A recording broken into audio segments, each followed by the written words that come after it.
물자를 준비하느라 고생이 많았다고 들어서 그대가 아니면 이 이성계는 존재하기 어려웠을 것이요.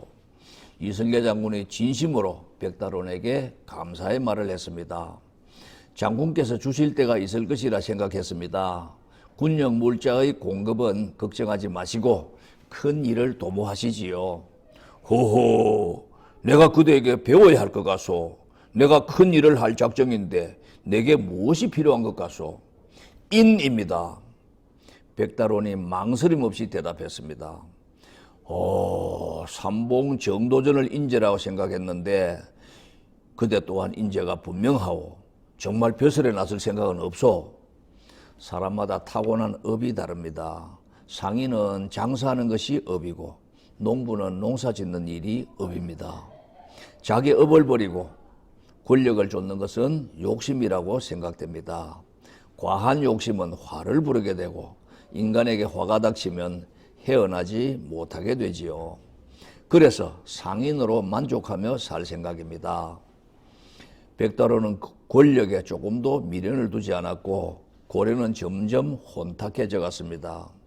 최영 장군은 고려인들이 존경하는 무인이 분명하나 따님을 우왕에게 시집보내 왕비가 되게 하면서 우왕을 제대로 보필하지 못하고 이성계와 대립했습니다. 임금을 간사한 자들이 보필하고 있다. 이 자들을 몰아내지 않고서는 고려가 개혁될 수 없다. 이성계 장군이 군사들에게 이렇게 선언했습니다. 그러자 이성계가 반란을 일으켰다. 이성계 장군을 모조리 죽여라. 최영 장군이 군사들을 모아 이성계에게 대항했고 개경시가지에서 대대적인 전투가 벌어졌습니다. 그러나 채 한나절도 못 되어 최영의 군대가 이성계 군에게 대패했습니다. 이성계 장군이 결국 고려를 무너뜨리고 조선을 건국하여 태조가 된 것입니다. 하늘의 뜻이다. 이제 이시의 세상이 되었구나. 백달원은 진작 고려 왕조가 조선 왕조로 바뀔 것을 예측했습니다. 오야꽃은 3월에 피고 국가꽃은 9월에 핀다. 꽃도 피고 질 때를 아는데 하물며 사람이 나아가고 물러갈 때를 몰랐어야 되겠는가. 그는 이성계가 임금이 된 후에 찾아가지 않았고 태조도 몇 년 동안 백달원이 찾아오지 않자 사람을 보내 그를 불렀습니다. 그대는 어찌하여 예벗을 찾아오지 않는가? 혹시 과인에게 서운한 일이라도 있는가? 태조가 백달원에게 술을 권하며 물었습니다. 전학교 없어 옛날에 아무리 공부했다 하더라도 이제는 지존이 되셨으니 오로지 우러러 받들 뿐입니다. 내가 조선을 건국할 수 있었던 데는 그대의 공이 크다. 내게 원하는 것이 있으면 말하라. 상인들이 편안하게 장사할 수 있도록 보호해 주시면 그것으로 족하겠습니다. 백달원은 상인들이 나라의 보호를 받으면서 장사할 수 있게 해달라고 청했습니다. 어떻게 하면 그들을 보호하는가? 도성과 지방에 임방을 설치하여 서로 보호하고 돕도록 윤허해 주시면 되겠습니다. 태조가 상인들을 보호하고 육성하기 위해서 개성의 발가산에 보부상들의 업무를 관장하는 임방을 설치했고 백달원에게 그 책임을 맡겼습니다. 아울러 백달원에게 어물, 소금, 목물, 토기, 무쇠그릇 등 이 5가지 품목에 대한 전매 특권까지 부여했습니다.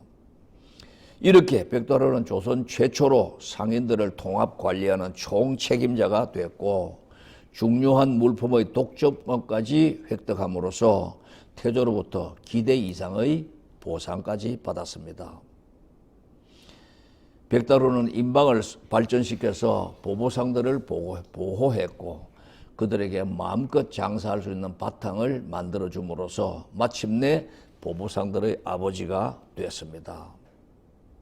자, 이번 강의의 출처는 조선 부자 16인 이야기입니다. 부의 3대 요소는 축적과 정식과 분배라고 합니다.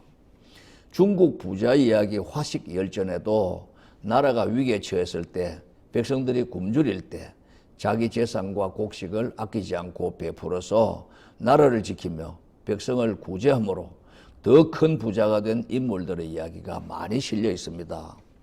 여기에서 상인들이 모두 인을 실천함으로써 부자가 된 공통점을 발견할 수가 있는데 우리나라 백달원도 그런 인물 중 한 명입니다.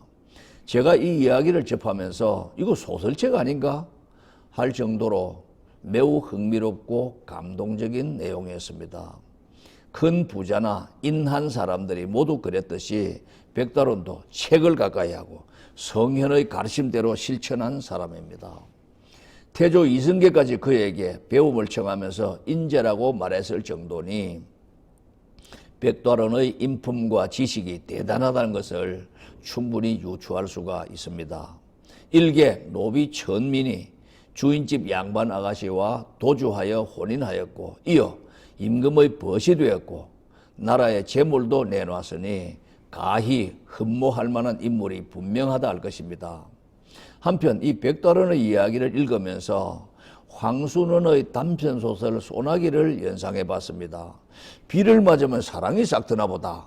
저는 이렇게 엉뚱한 상상을 하는 사람인가 봅니다. 모두 마치겠습니다. 고맙습니다.